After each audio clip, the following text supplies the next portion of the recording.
diving into the world of empowerment technology with a focus on something we all interact with every day, image, but it's not just about a pretty picture. We're going to explore the power of different image format like PNG, JPEG, GIF, and how they can be used to create impactful content, tell compelling stories, and even shape the way of communicate online.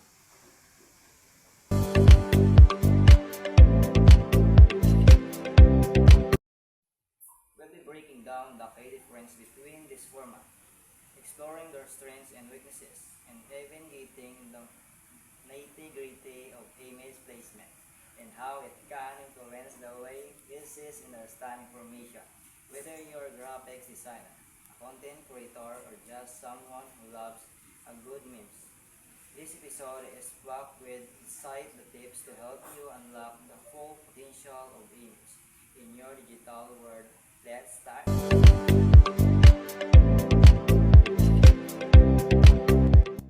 Today, we're going to break down the key differences between these three popular image formats. We'll explore how they handle compressions, color transparency, and animations, so you can choose the perfect format for each of your digital creations.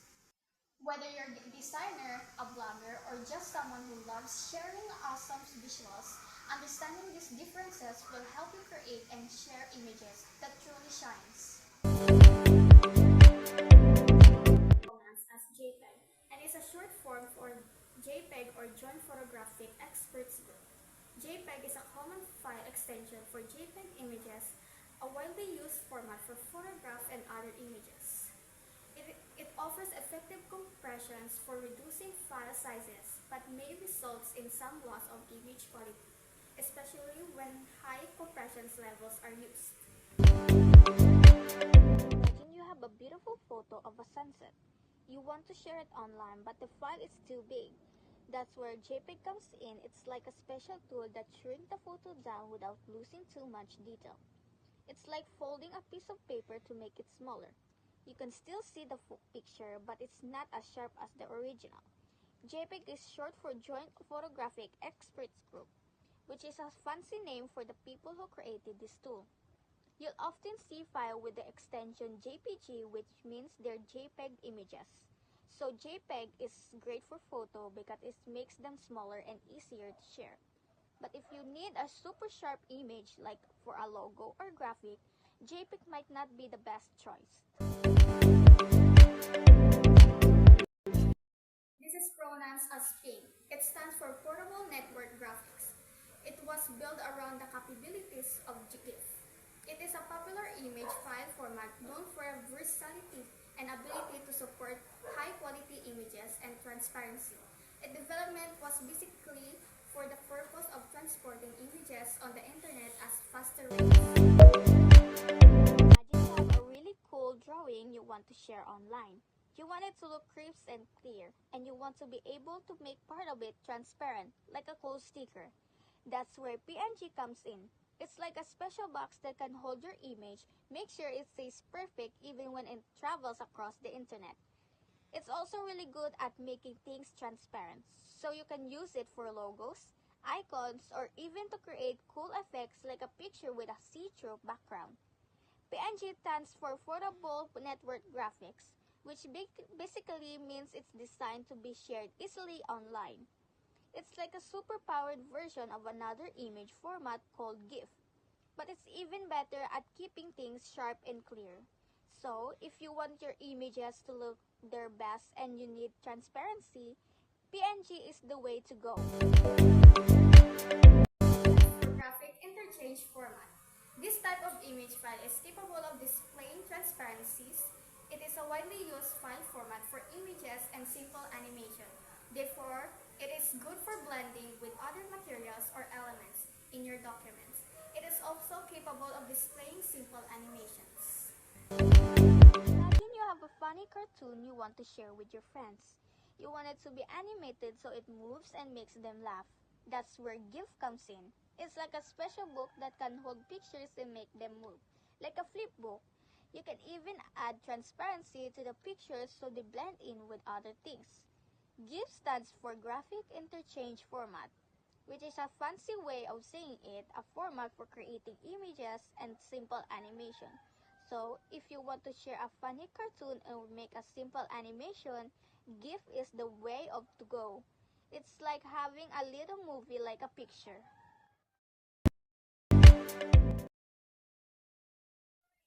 Line art, drawings, or image used to generate representation for ideas, object that you might want to integrate into your document.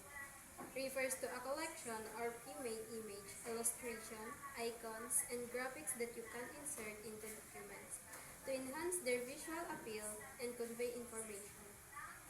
Insert page layout reference.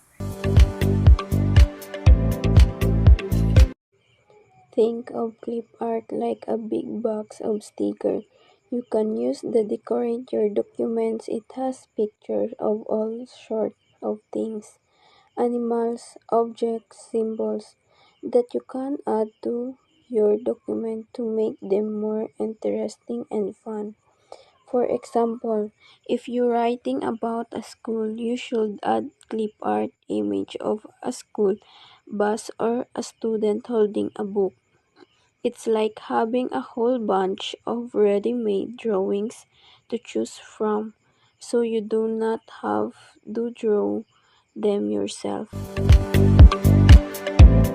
Presentable object or materials that you can integrate in your document to enhance its appearance. Shape refers to graphical object that you can insert into your documents to add visual elements such as lines, arrow, and visual elements, geometry, shape, text box, and more. This shape can customize in terms of size, color, line, style, and other attributes to enhance the appearance.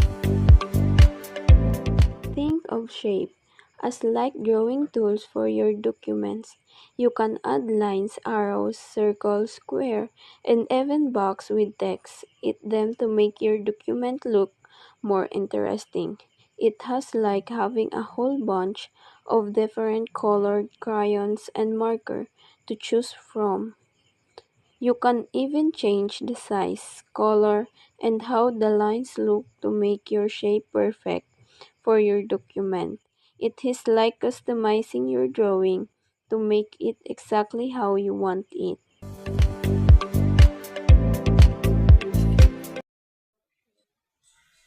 Allows you to represent data, characteristic, and trends. Word allows you to create various types of chart and graphs to help you visually represent your numerical and statistical data within your documents. These charts can be useful for making your data more understandable and engaging for your audience.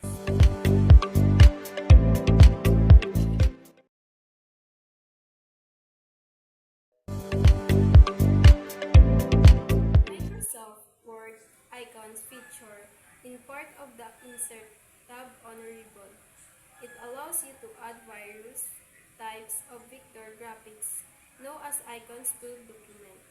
These icons are scalable, meaning they can be reused without losing quality, and they come in variety of categories such as social media, symbols, and various object and symbol.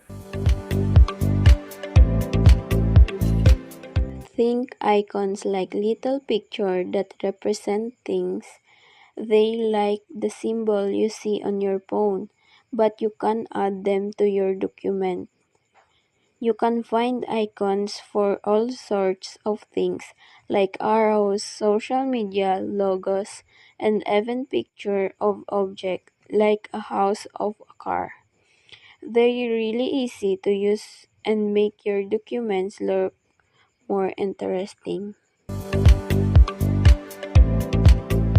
screenshot refers to the action of capturing an image of all part of the content displayed on your computer screen and inserting the image directly into Word document. This feature is particularly useful when you want to include visual of something you see on your screen, such a web page, application, window, or any others on-screen content in your document.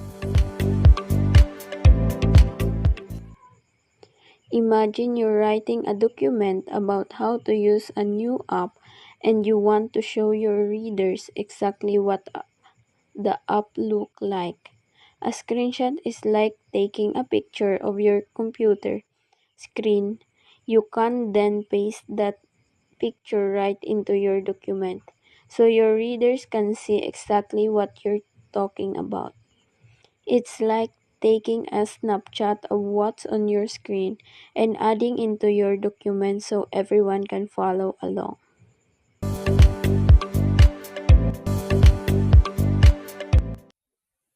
Whether you're a designer, a writer, or just someone who wants to make their documents look stunning, understanding this option will make unlock a world of creativity and visual impact. So let's dive in and discover how to make your images truly shine. In line with text, in the context of text wrapping refers to the alignment of an object such as an image, shape, and other graphic element, so that it appears within the same line of text and along with the text as it wraps around the object.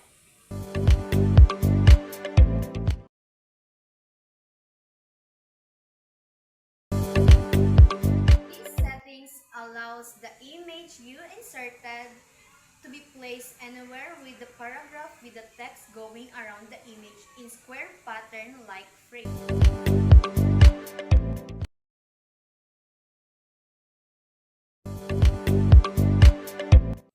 This is almost the same as the square setting, but here the text hugs or conforms to the general shape of the image.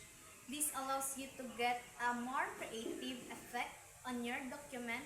This setting can mostly be achieved if you are using an image that supports transparency like a GIF or PNG file.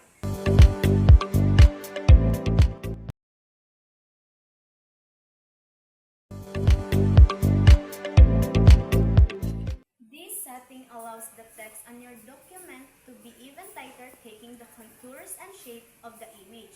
Again, this can be best used with GIF or PNG type of image.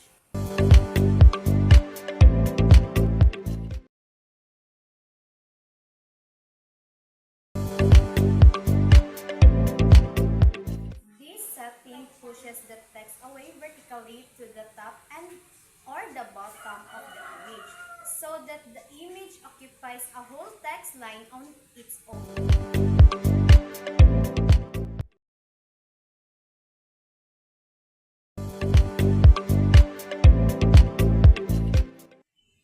This allows your image to be dragged and placed anywhere on your document.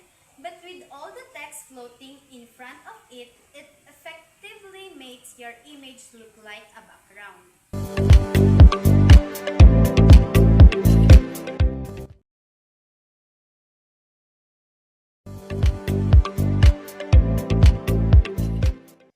As it suggests, this setting allows your image to be placed right on top of the text. As if your image was dropped right on it, that means whatever part of the text you place the image on, it will be covered by the image.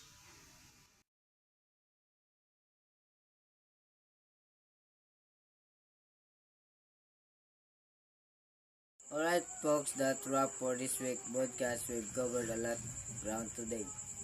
From the art of image placement to the nuance of different file types.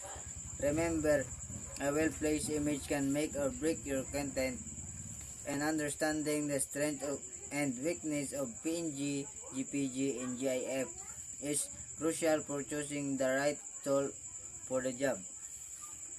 As always, we encourage you to experiment, play around with different techniques, and find what works based on your unique style.